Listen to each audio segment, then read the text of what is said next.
Starting from the warrior rank, players strive to reach the highest rank in the game, Mythical Glory. However, the epic rank has grown to become the biggest hurdle for the majority of players.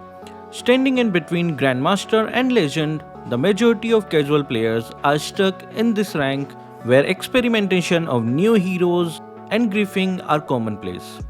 If you are looking to climb out of epical glory, there are few things to keep in mind before queuing up for a ranked game. Hi guys, Kazuki here, and in this video I will be talking about top 10 heroes to easily rank up on this new season.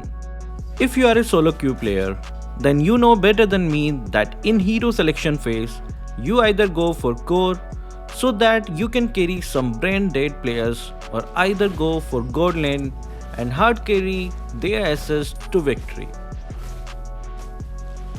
As you guys know, this video has redeem codes and I want to congratulate the winners of our previous video. Thank you for participating. And similarly, this video will have hidden codes too. Find it from the video and redeem it at Kazukiofficialstore.com. As usual, the diamonds will be delivered within an hour.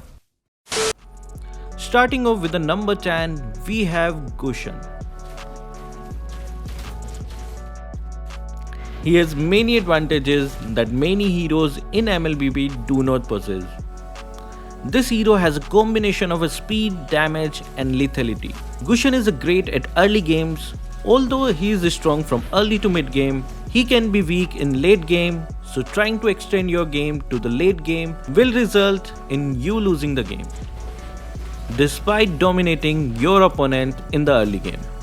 So do remember to focus on pushing and objectives. On spot number 9 is Paquito. Paquito is a hero who has enormous damage. He is fighter hero himself, but has an ability that is somewhat more like an assassin. The gameplay of Paquito itself is hit and run, which allows you to attack quickly and escape quickly. He has immense damage. Being a fighter, Paquito offers a lot to the team. Paquito's combo is what makes him very powerful. Once he gets full stack on his passive, he switches into champ stance. During this stance, the next skill becomes empowered and has no cooldown. This allows for insane combo to cast one of the skills twice in a row to further amplify his damage. Overall, he is a decent fighter hero that can be lethal if players let him get close to them. Coming up on number 8, we have frederain. Frederain is also one of the top picked heroes to either go for side, roam or jungle. A good frederain user who knows what he's doing with his skill 1 and retreat can be almost impossible to win a retreat battle, and you can outlevel your opponent with that. And it will become easier for you to win more retreat battles because the higher levels equal to a stronger retreat. Although his ultimate has a delay in casting and you need to build up your stacks to use, it is kind of a hassle. It is not that big of a deal to most players as his whole kit is relatively fine. He is one of the best frontline because of his unlimited CC and also a good tank jungler as he works really well in coordinated teams.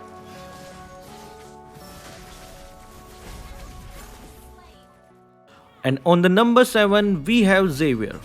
To maximize Xavier's potential, you need to practice skill combos, unlock every skill as early as possible and string them together to activate his passive. You can also take advantage of his long range and stay in the backlines. It also helps to make an exit strategy before committing to a team fight. The flicker battle spell is a must. You can use it to escape or to reposition yourself to hit as many enemies as possible with the skill. Xavier's ultimate reaches any part of the map.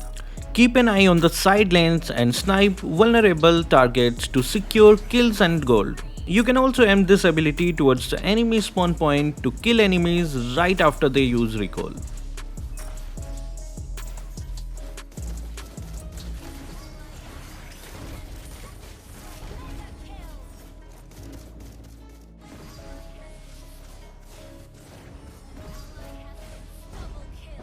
And on number 6, Sitar. With the huge revamp that was made to Sitar, this hero has now become one of the most banned heroes in ranked matches. Although if you do get your hands on him, it is almost a guaranteed win. With his skill 1 rework, which grants him the ability to pull anyone in its path while ignoring and piercing through minions. This hero makes Franco's skill 1 look like a joke. Although he has no suppressed skill, so it would be crucial to have a good mid laner or core to deal damage and finish the job. You can either use him to go as your team's roamer or as an experienced laner, whichever one is good enough with him. But I recommend you to build him as a damage dealer. With the recent update, Sitar's ultimate can now inherit item effects, making him a viable damage dealer in team fights. Its second skill also has better offensive capabilities now, especially with the right item and better spell at hand. Build him with items that enhance his attack speed or crit damage, and make use of his ultimate's increased damage to take down enemies quickly. Sport number 5 is Freya. Advantage of Freya is that she has high strength, she has a high resistance because of his skill 2 and skill 3. These two skills give Freya a very large shield, and with the all new revamped Freya with her skill 2 having no limits as long it comes in contact with anything, can make up to be a great jungler. And with a fighter like Freya who can initiate with her skill 1 and give a CC effect, she can be a good ganking hero in every team fight, and with her ultimate she can deal a great amount of damage, making her a good damage dealer as well. She can be weak in the early game and has a small area of attack without her ultimate, but with a little bit of positioning you will rank up with ease.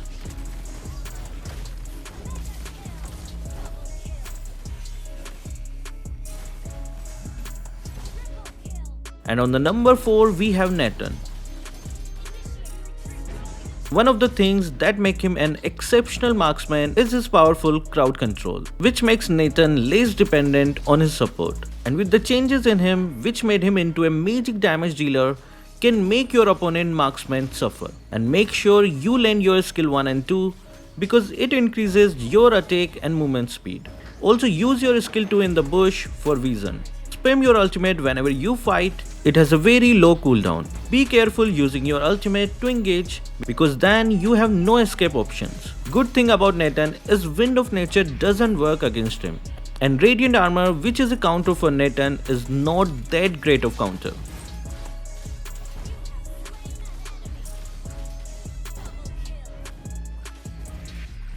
And number 3 is Arlo.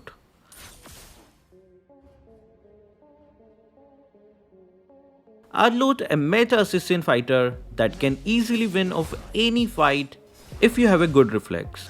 Arlo deals lot of damage which simultaneously heals lot of HP, which is currently hard to counter.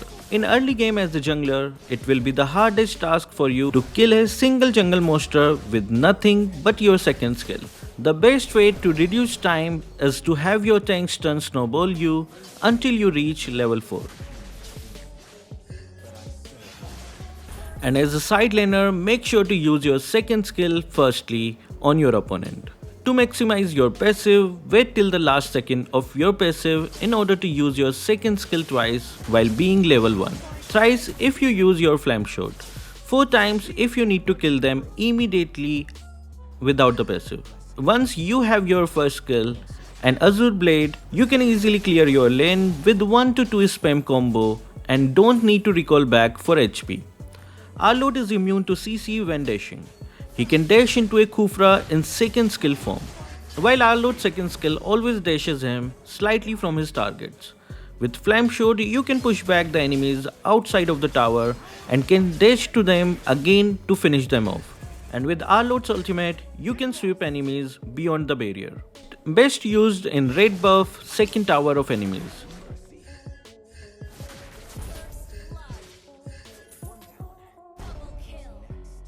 Enemies base walls,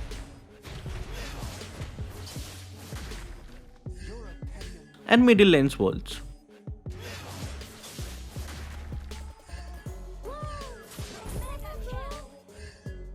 The best combo for Arlo in level 1 are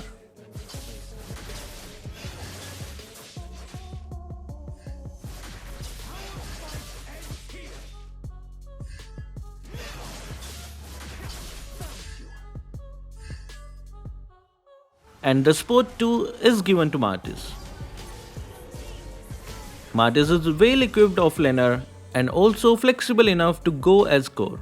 You can go for a fighter build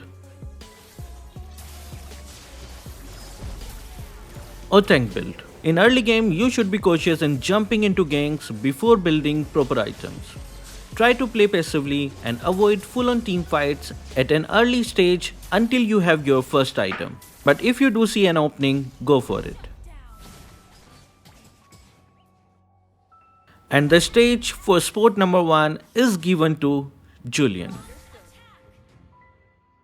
As an assassin, Julian does nasty burst damage.